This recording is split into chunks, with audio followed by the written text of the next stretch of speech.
Hello, I hope you're doing well. Welcome back to more CSGO news. I hope you guys all enjoy. As always, all of today's stories will be timestamped down below. Let's hop right into the news, guys. The first of which being all around eUnited, who have now officially finalized their roster. We talked about this 6 to 8 weeks ago. It was actually back in late November. The team who additionally added Cooper, remember from Swole Patrol, that's being Freakazoid's little brother. They finalized him finally on that roster, found him a spot a few weeks later. On top of that, they actually had competition between two of the remaining players, that being dazzLe and Skyler, to compete for which player would actually stay and which player would be benched. It's now 6 to 8 weeks later, and they have decided to go on with dazzLe, and it will be Skyler, unfortunately enough, being benched on this roster and seemingly looking for a brand new team out there. Now, why I talk about this, though, it's always a constant reminder about how tough it really is to be a CSGO pro. We talked about this back in late November, the amount of changes that Skyler had to make to even stay on the roster. It's reportedly going to be dazzLe. He actually confirmed this himself, so it's going to be true, guys. Cooper joining the starting roster, dazzLe on the bench, although the team is kind of an uproar right now, currently actually deciding who their starting roster should be. Apparently in 3 to 4 weeks time they will actually confirm their starting roster.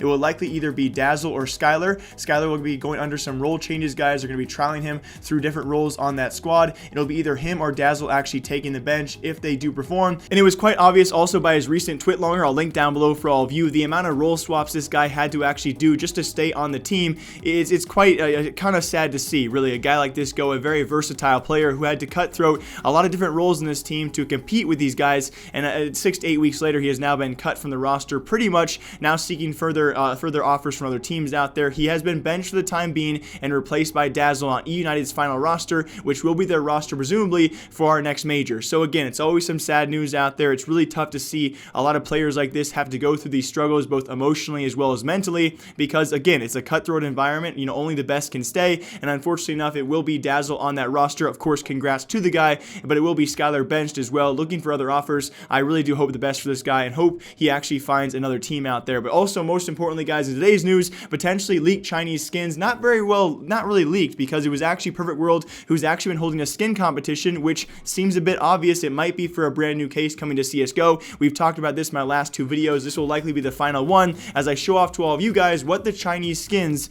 might just look like. And again, thanks to Flora, I'm actually going to link the website down below. They ran a public competition, you know, like the VGO sites did with their skins, as well as, of course, Valve does. They look on the Steam Workshop, they pick the best skins, they put it into a case. It all seems pretty well wrapped up, and now Perfect World actually ran their own competition for these designs, and they did choose the following. Now, we saw the Op Nirvana already, the M4A1 S NZNH Gold. Alongside that, a brand new CZ75 was also selected. If you guys look very closely, it's actually a woman. She's bending backwards if you look really close in a weird pose. My favorite guy is actually going to be the P90 Piggy's Adventure. Looks pretty funny. Also a brand new AK, a brand new Scout, and also very lastly a brand new Mag 7 are the skins. Now again, I'll link it down below if you guys want further peeks at what these potentially could be. We broke down the New Year's picture released by Perfect World as well. If you guys are not aware, Perfect World is the operator of CSGO in China. They released an image that actually gave us a lot of hints at potentially a new case coming to CSGO, which could include only Chinese selected patterns or only patterns selected by Perfect World. No confirmations on this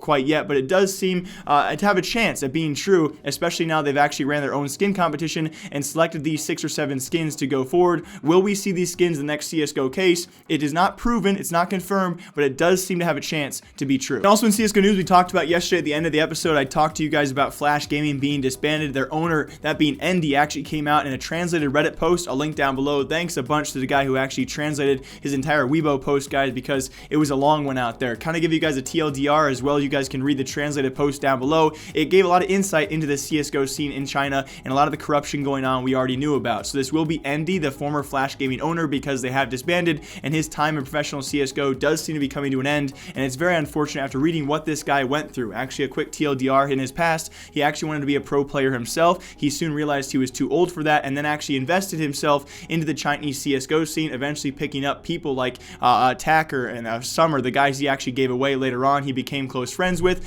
Once he realized he was too old to compete himself, he wanted to start an organization to do what he actually could not himself, and that is lift a trophy. But he also gives a lot of insight on the Chinese CSGO scene and the corruption we've already heard about, but it's also all the more scary to know this guy is coming forward, but not naming specific players or specific teams. So he's come forward in this post and actually said he knows players who cheat, he knows teams who match fix, he knows people in organizations who actually threaten players at LAN events. They threaten their safety to whether they want to throw a game or not. On top of that, we already know about the cable cutting incident many months ago with Fierce Tigers that eventually they disbanded as well. There is a ton of corruption inside the Chinese CSGO scene, but the scariest thing about this post is people who, of course, rightly so, are saying, you know, come forward and actually name these players, name these teams, name these organizations who are doing this corrupted stuff. But it's all the more scary to know this guy is not going to do so because he currently still resides in China, and it's that serious because these orgs, these teams, these players might come after him if he actually reveals this secretive information. Yes, he can talk about it in a broad sense, but if he actually names specifics, which we can assume he probably could,